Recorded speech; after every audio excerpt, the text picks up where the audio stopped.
How are you today, Bruce? I'm well. How are you, George? I'm great. I'm great. It's a beautiful day here in Georgia, and I'm excited to do this interview with you. So thanks so much. You're very welcome. Me too. So I wanted to ask you so many questions. I'm trying to think where to start, but um, I, for one, and I know a lot of people who are going to see this, especially actors in general, are going to want to know really what makes you tick when you see talent. What is it that excites you? I think about actors, or what are a few things if you might be able to put that together and for us. There's so many answers to that. What excites me the most is what an individual actor can bring to a part that I've never thought of before. Um, every actor is different. Um, every actor has a different set of skills and techniques, and every actor has a different past. And all of that informs what character an actor is creating. And I find that exciting. Yeah, me too.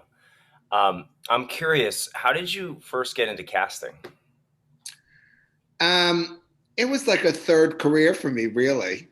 Um, I started out as an actor, and I realized when I was 20 or 21 that the parts that I was getting cast in were old parts, like 60-year-olds. And so, I thought it would be a rough 40 years if I stayed an actor. So I was a writer for a while. Um, and then I got fed up with it and I got a job in casting, and that's the one that took. Awesome. I'm curious, how and if any does being having a writing background overlap with being a casting director from your point of view? For me, very much so, as well as having an acting background. Um, when I'm casting anything, I'm very conscious of what story we're telling. And I direct the actors to help the story along and to make choices that further the story. Mm. And I'm curious, does that how does that generally line up with the fact that you're casting material that was written by someone other than yourself, having been a writer and now kind of facilitating casting for other writers? Um, it's still a story, Hmm. and every story is different and needs to be told differently. And the way performances are shaped should inform the story and move it along. Cool. I'm curious, if there's any auditions that stand out to you, in your long history as a casting director, and if you might be able to share that and perhaps why. Well, there was the time I was casting a Lorenzo Lamas movie. It was a low point. It was called Midnight Man. And I was reading an actor, and he pulled a gun out and pointed it at me.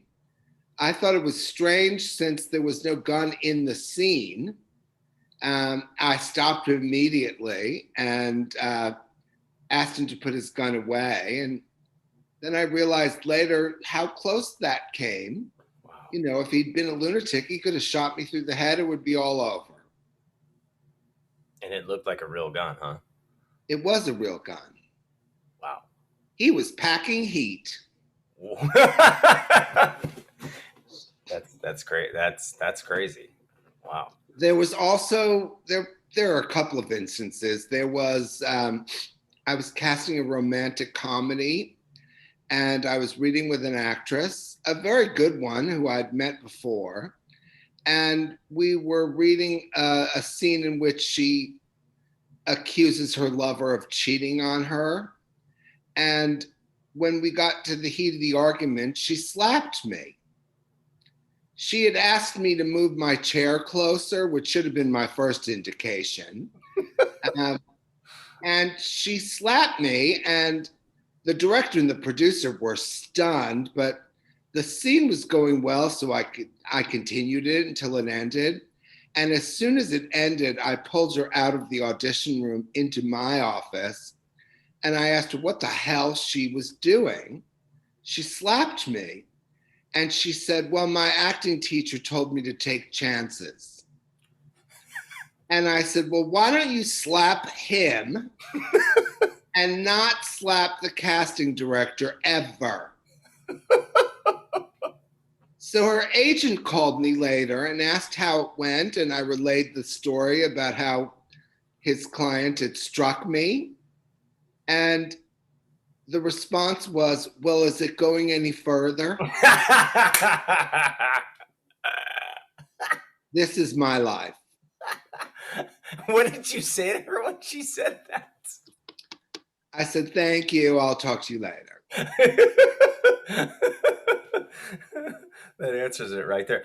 That brings me to another question, which is because I've heard, there's just thousands of stories of actors, like you said, this coach had told this actress to take risks or take chances and break the rules, and that you hear that there are no rules in this business. Um, but like, what is the line, and how does an actor know when it's a risk that's going to pay off and when it's one that's going to get them thrown out of that office forever, or get a bad name for them, and or Don't borderline touch the lunacy? casting director. Don't touch them physically. Never touch. I it's funny. So I heard a story, third party, from an actor or an acting coach who was working with this actor. I don't know his name. He looks like Matt Dillon. He was in a lot of movies in the 80s. He was in like that John Hughes film, I think 16 Candles. He was like the heartthrob, and he was a sweet, really good looking guy. And I think he was in that Mermaids film with Cher and Winona Ryder. And I don't know if you know his Andrew name. McCarthy. No, he's really kind of a strapping guy. He looks a lot like Matt Dillon.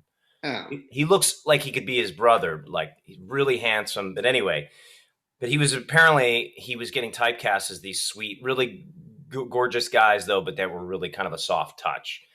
And he was sweet and soft, and he wasn't like rough and turn. And there was a part that was kind of had a killer quality or mercurial aspect to it. And so he went out to audition. He wanted this part, and they didn't want to see him. His agents wouldn't see him, so he flies to California. And the coach told him, when you're reading with the casting director, to reach forward and rip his shirt, what? to tear his shirt. And there was some stuff in the scene that called for it, but he literally grabbed from it and he said, "I want you to tear his shirt." Because he wanted them to get the sense that this actor wasn't the soft guy they thought he was, both on camera for the character and off camera, that he was willing to take a risk like that. So he did it. He gets a call back, and the cast director kindly said, "Please," and he gave him money, I think, after his year. "I'm sorry about the shirt." And he like gave him cash, or like $100 or something. And so then he came in again. And he said, "Please don't tear my shirt this time." And the coach said, "Do it again." They're still not convinced. And he kept going through these things. He ends up getting the part. And it's like this crazy story, right? That's a total outlier thing. And I hear these things, and you hear these. So actors keep doing shit like this because they hear these things, because there's these exceptions. And I guess it's just like, as for me as an actor, and I'm sure for many actors out there that are wanting to get outside of the box and not be careful about, be too careful about doing it right and the way they want it. And at the same time, showing that they're an artist and they can be bold, but not losing a job or alienating people. And I don't know if there's really an answer to this question, but I I think guess it's crazy. It has nothing to do with someone's ability or someone's work if they tear someone's shirt. I would not hire an actor who teared my shirt or any other garment, uh, because I would think that actor is a lunatic, and I wouldn't want to let him loose on a set. right. Yeah. I would think so too. I've even heard stories like, I've heard similar stories to what you shared about somebody brought in a gun, and I don't know if it was real or not though. But and then I heard somebody tell Milton Kitselis once told a story about an actor in his class who went in, and I think it was a prop gun, but same thing. And I guess it's just knowing when, or if you're going to take a chance, you better be right. But how does somebody really know, like as an actor, Have you? I'm curious. On the flip side, have you ever seen someone take a risk that you think could have gone horribly wrong, but it made you fall in love with them and get the part? Um, I've seen actors make wild choices in how they played a scene that paid off, that were very different from what we intended or what we were looking for. That's worked. But, you know, behavioral things are tricky. Hmm. Um, Anything come to mind on that note? No, I can't think of anything specific. That's okay. If it comes to you later on, let me know. Um, the other thing that so we are. I'm very fortunate that I get to work with Bruce in a. He has a weekly audition class that he started doing online during the pandemic, and what I think is really unique and special about it is, a lot of people are there's a class for everything now, especially on Zoom. But rarely do we have someone with your experience and years of expertise and really insight in how to work with an actor, in my opinion. And so it's just such great value to me and to those that you work with to share these things with actors. That like the first time that I worked with you, I got a simulated experience of what it was like to go to network or to read and continue to give a scene shape and work it and bring it back and have that flow and with the chemistry reads and all that people could simulate, but they're not really having a person in front of them that's done this before in the way that you have. So it's very different. And so it's a very, I like that because it's a high stakes kind of situation.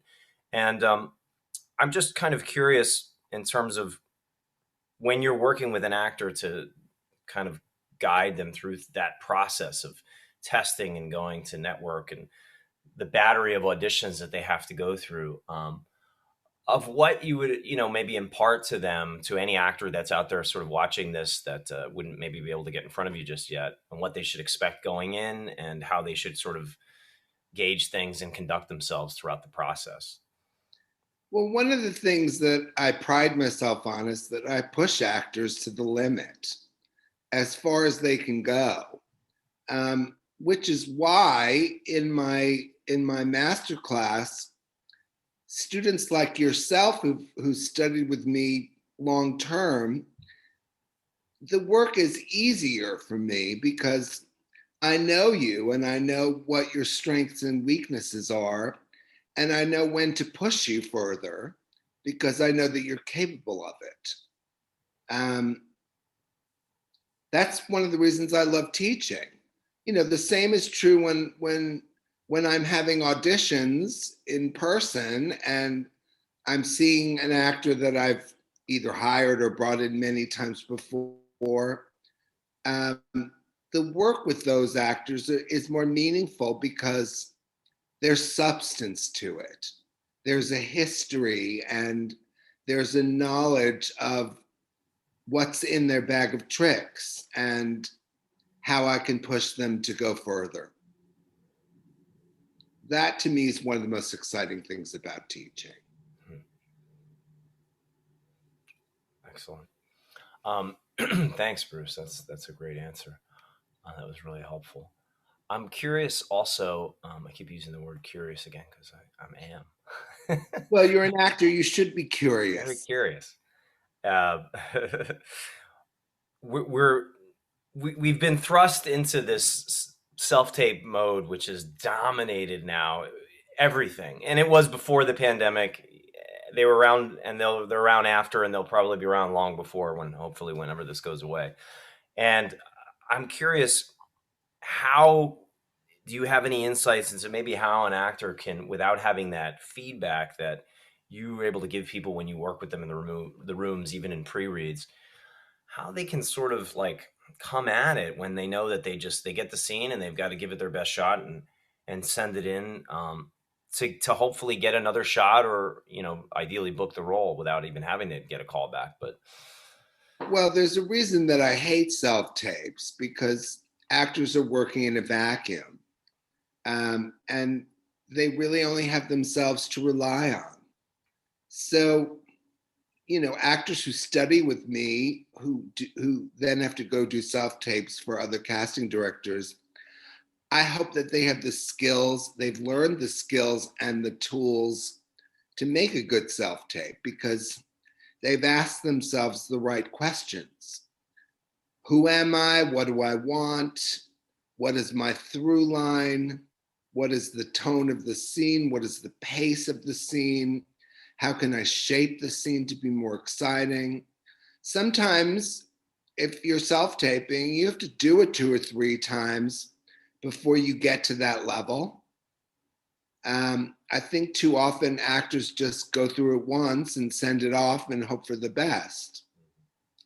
And that doesn't always work. Mhm. I love that you talk about through line as well, because that's something that you know, the basic, the who, what, when, where, and why people talk about, but through line really seems to give it shape, as you said, and it's something that makes us feel like we're watching the show when we're looking at the self tape. Like, oh, it's like I could turn on and television right now and I'm watching the scene. I don't feel like I'm watching an actor standing on a mark doing an audition.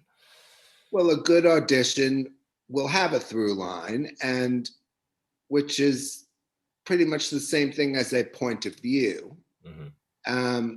We should always know where you're coming from at any given moment. Hmm. Excellent. That's one of the things that will make a scene come alive. Fabulous. Well, Bruce, I can't thank you enough for. I don't really have any other questions at the moment, but I can't thank you enough for taking the time to do this for everyone today. I'm going to include a link here that people can contact if anyone's interested in the weekly class that Bruce is offering. You would have to contact contact him, and obviously he'll ask some questions to make sure it's a good fit for you. But I'm there every week, so anyone who wants to jump in, I'll see you there. And thank you again so much for taking time to do this for me. Thank you so much, George. My pleasure. I'll see you in class. Yes, I'll see you soon. Thank you. Bye bye. Bye.